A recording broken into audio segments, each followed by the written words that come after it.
आज मैं आपको वर्कशीट नंबर 5 का हल बताती हूँ कि कैसे करना है, जो आपकी बुक में पानी की आलूदगी सबक से लिया गया है। पहले ऊपर जो लिखा गया है इसको पढ़ना है, दर्ज झैल इक़्तिबास को पढ़िए, फिर सवालों के जवाब दीजिए। और ये सवालात लिखे हुए हैं और इसको किस तरीके से करना है मैं बताती हूँ। आलूदगी से क्या मुराद है? हवा, पानी और ग़िज़ा हमारी सेहत और ज़िंदगी के लिए ज़रूरी हैं। हमारी लापरवाही और बेकायदगी से इन चीज़ों में गंदगी पैदा हो जाती है, वो फ़ायदा देने के बजाय सेहत के लिए मुज़िर हो जाती हैं। उसको ही आलूदगी कहते हैं। खाने पीने की चीज़ें किस तरह आलूदा हो जाती हैं? खाने की चीज़ों को अगर ढक कर ना रखा जाए तो मक्खियाँ, गर्दो के गुबार और बीमारी फैलाने वाले जरासीम उनको आलूदा कर देते हैं।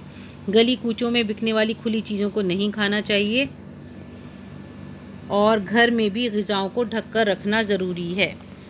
और नंबर 3, पानी हासिल करने के कुदरती ज़राए कौन कौन से हैं?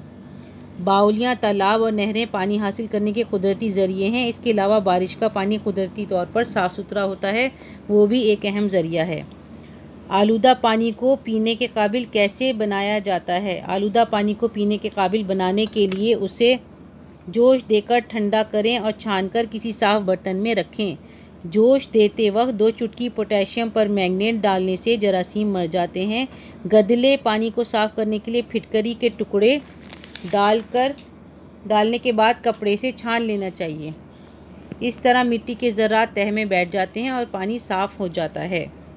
वाहिद के जमा और जमा के वाहिद लिखने हैं। अक़साम का लिखिए क़िस्म, ज़र्रात, ज़र्रा, ख़राबी, ख़राबियाँ, ज़ख़ीरा, ज़ख़ाइर। और ये नीचे जुमले दिए गए हैं जो आपको बनाने हैं अल्फाज के। सेहत का बनाइए। सेहत बहुत बड़ी दौलत है, आपने सुना होगा ना, हेल्थ इज़ वेल्थ। आलूदगी, दिल्ली सरकार ने शहर को आलूदगी से पाक करने के लिए बहुत से इक़दामात शुरू किए हैं। गर्द व गुबार, गलियों में बिकने वाली खुली ग़िज़ा रास्ते के गर्द व गुबार से आलूदा हो जाती है। कुदरती आँखें कुदरती तोहफ़ा हैं, उनकी हिफाजत करें। दरिया का आप कुछ भी जुमला जो आपको समझ में आए बना सकते हैं।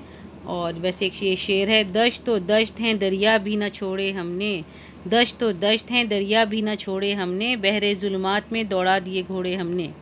तालाब, बचपन में तालाब के किनारे बैठकर मछलियों को देखना बहुत अच्छा लगता है या लगता था, जो भी आपको सही लगे बना लीजिएगा। आगे पानी की आलूदगी के बारे में जो नोट लिखना है, मुख्तसर नोट, वो इस तरह लिखा जा सकता है कि पानी हमारी ज़िंदगी की सबसे अहम कीमती शय है। इसकी बूंद बूंद बहुत पेश कीमत है। देखा गया है कि जब पानी की फरावानी होती है तो खूब ज़ाया किया जाता है और जब परेशानी या कमी होती है तब इधर उधर भागे फिरते हैं। कुछ इलाकों में साफ़ पानी के लिए औरतों और बच्चों को बहुत दूर तक पैदल चलकर जाना पड़ता है। कुछ देहाती इलाकों में नालों नहरों में कपड़े धोने, नहाने, मवेशियों को नहलाने का रिवाज होता है। इस तरह सारी गंदगी पानी में मिलकर उसे आलूदा कर देती है। कुछ शहरों में लोगों को कूड़ा करकट ऐसे ही फेंक देने की आदत होती है जो बीमारियों का सबब बनता है।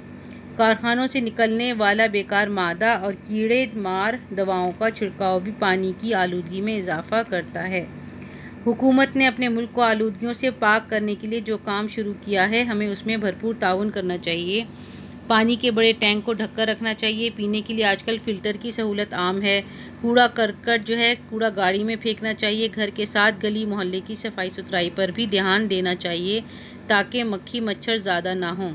अगर हमने पानी की आलूदगी के संगीन नताइज पर संजीदगी से गौर ना किया और बचाने के इक़दामात ना किए तो जिस पानी से ज़िंदगी के सारे काम चलते हैं, आने वाली नस्लें उस बुनियादी ज़रूरत यानी पानी से महरूम हो जाएंगी। Save water save life. और जैसे हम सबको पता ही है कि पानी है तो जिंदगानी है। ये वर्कशीट नंबर 5 मुकम्मल हो गई है। आप उर्दू सफ़र को लाइक, शेयर और सब्सक्राइब करना ना भूलें ताकि हम आपको आगे का काम बताते रहें। अल्लाह हाफिज़।